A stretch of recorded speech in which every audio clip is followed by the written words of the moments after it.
Ndugu yangu mpendwa, tunakusalimu na kukaribisha katika jina la Yesu Kristo kwenye kipindi hiki Vijana na Maisha. Kipindi Vijana na Maisha ni kipindi mahali ambapo tunajifunza jinsi gani vijana wanaweza kufaulu na kujiboresha wenyewe katika miradi tofauti. Tunajifunza siri za kufanikiwa katika maisha. Lakini mbalimbali na zile siri ambazo tumezitoa zamani kwenye somo nyingine, leo kuna siri mpya. Hakika siri mpya ambayo kijana na wewe mtu mzima unanisikiliza hapa, ukiweka maanani na kuanza kuitumikisha vizuri, inaweza kusaidia upate kufaulu katika mradi huu ama ule mwingine. Unaweza kubadilisha mtindo wako wa kutazama, votre façon de voir les choses. Hapo kuna mwandishi mmoja amesema kwamba hakuna kitabu kizuri sana ambacho kinaweza kutuonyesha mambo kwa uhalisi wake na kutolea siri za kufanikiwa katika maisha isipokuwa ni safari. Ndiyo, safari, voyage, inscription. Unapotoka sehemu fulani kwa ajili ya kutembelea sehemu fulani, unaweza kubadilika. Hapo tutazungumzia leo donc le bienfait psychologique d'une inscription sur tes voyages. Le bienfait psychologique de voyage, mafaa ya kusafiri. Ndiyo, hasa sana ya kisaikolojia. Hivi ndugu pendwa, leo tutakonsidere sana voyage ama inscription ya Centre Scolaire Adventiste de Lukanga, walipotoka Lukanga kwa ajili ya kuja huku ya Runyonge. Tutazama Buga la Wanyama, Parc National de Virunga, Lac Edouard, wakaenda hata Ishango. Sio kwamba walienda kutazama yale tu, walitazama hata mambo mengine mengi sana, na utaona kwamba baadhi ya wale watu, wale wanafunzi, utaona kwamba mtazamo wao, mambo yao ya kuona vitu imebadilika, na nina imani ya kwamba hata watafaulu katika maisha kwa sababu ya safari.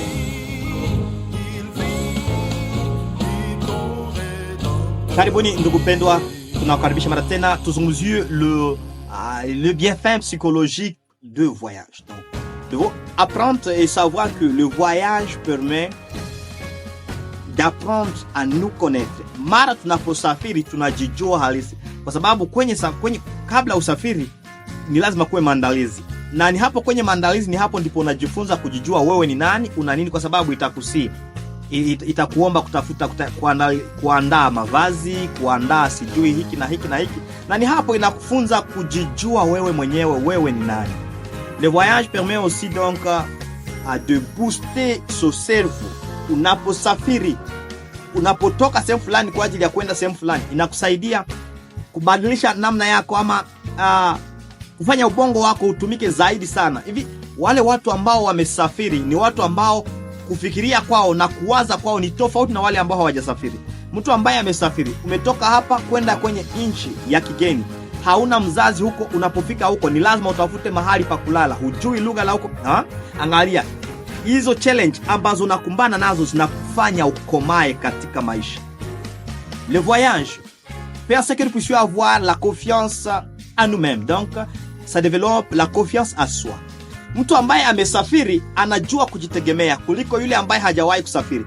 Ambaye amesafiri anakuwa mpole, anadevelope humility, kwa sababu unatoka mahali ambapo wanakujua kwenda mahali ambapo hawakujui. Na ukija na orgueil ama kiburi chako, utakosa nani wa kukupokea. Il faut apprendre donc l'humilité. Safari inatufundisha vitu vingi. Le voyage procure donc du bonheur avant même d'être parti. Kabla haujaanza safari inakuletea furaha. Unasema nitaenda gundua tena kitu gani hapo. Furaha inajaa ndani mwako. Unataka kufurahi? Ndio, safiri. Le voyage stimule notre cerveau. Hapo tumezungumzia mtu ambaye anafikiria mambo ya chini chini, ukaanza kusafiri, kutazama mambo jinsi yanakuwepo katika nchi nyingine, inaweza kubadilisha namna yako ya kusafiri. Wazazi wapenzi, muwe mkipatia watoto muda wa kusafiri, mnasafiri pamoja na wao kwenye nchi nyingine, kwenye mji mwingine kwa ajili ya kujifunza mambo mengi. Le voyage diminue le stress. Umekuwa na msongo, unaweza kusafiri, inapunguza msongo. Donc le voyage permet de se rapprocher des siens. Wakati unakuwa na watu wa jamaa yako mbali, unaweza kufika huko kwa ajili ya kukaribishana, na kwa kusafiri kunaweza kufanya urafiki udumu zaidi. Wale ambao uko ukijuana nao, mnaweza kuwa watu wamoja kupitia tu voyage ama excursion. inatufunza hata tujue mazingira ya Mungu, tuelewe uumbaji wa Mungu kwa uhalisi. Mtu ambaye amekomalia mahali ambapo hapana buga wa wanyama anaweza dhani kwamba uumbaji ni kitu kia rahisi, lakini safiri uone mambo, uone jinsi gani watu wanaishi wa kabila tofauti na mila tofauti, na inakufanya ukomae, uwe na mtazamo mwingine. Kwenu nyumbani mumekomaa mnapojua kwamba mtu anapokuwa mzima akijenga nyumba ya majani atakuwa amemaliza. Tembea uone ya kwamba kuna magorofa na magorofa. Wewe unadhani ya kwamba ukitembea na miguu utakuwa umemaliza. Kuna watu wanazo magari. Lazima utembee, itabadilisha namna yako ya kufanya. Shuleni mara nyingi tumejifunza mambo, lakini tunajifunza tu ya kushika kama peroke, lakini lazima uende kuangalia ile ambayo umejifunza, je, kweli kweli inaambatana na ile ambayo inakuwa shuleni. Hivi basi nikukaribishe kuona jinsi wale wanafunzi wa Centre Scolaire Adventiste de Lukanga walitoka Lukanga. Lukanga ni shule ni chuo, donc kinakuwa kia Adventiste wa Sabato na kinajulikana sana, kimewafunza watu wengi. Walitoka huko Lukanga kuja hapa Kiavinyonge. Mara walipofika ilikuwa ni furaha kwao, kwa sababu baadhi yao walitoka kwenye eneo la baridi wakafika kwenye eneo la kivukuti. Huko kwao chakula inakomaa baada ya miezi 6, lakini walipofika huko wakastaajabu na kuona jinsi gani chakula inaweza komaa kwa miezi 3, tena chakula ya afya njema. Wakafurahia hiyo. Ndio hapo wanafunza watoto vizuri kwenye complexe Centre Scolaire Adventiste de Lukanga Cesar. Wanafunza watoto vizuri sana. Ukiwaona watoto wadogo wanajifunza hata kupiga gita. Kuna kwata boarding school, kuna kwa internat.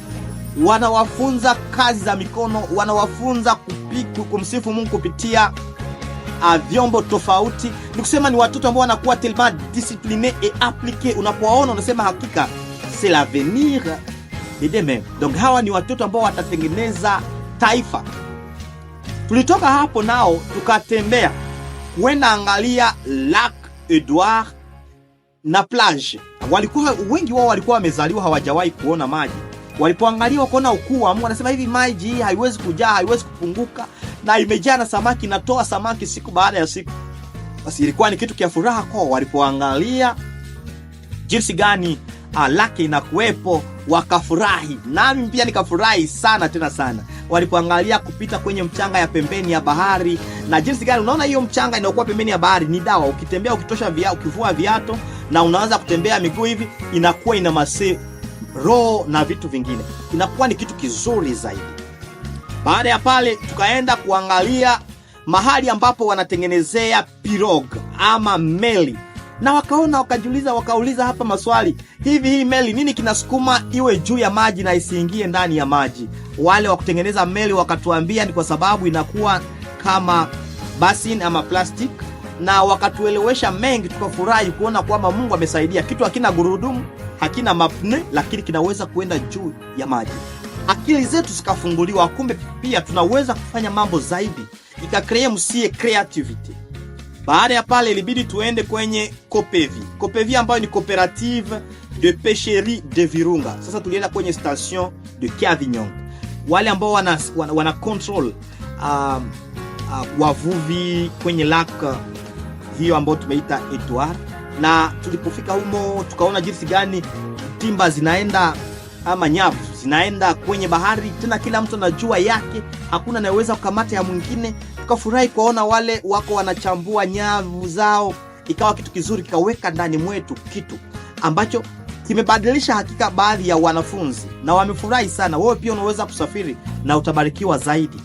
Tukaondoka huko kuenda kutazama shule ya Waadventista wa Sabato ya hapa Kiavinyonge ambayo inaitwa Institut Kakuna. Hapo ndipo nilishangaa, kwa sababu unajua Centre Scolaire Adventiste de Lukanga imejengwa vizuri sana kwa kifahari. Mara walipofika hapo wakashangaa, hivi basi watu wanaweza kusoma kwenye condition kama na hizi, kwenye hali kama na hizi. Hivi mpendwa, kama hujavuka mahali ulipo, usidhani ya kwamba mambo yote yanafanana mahali ulipo. Mambo yanashangaza na yanatisha.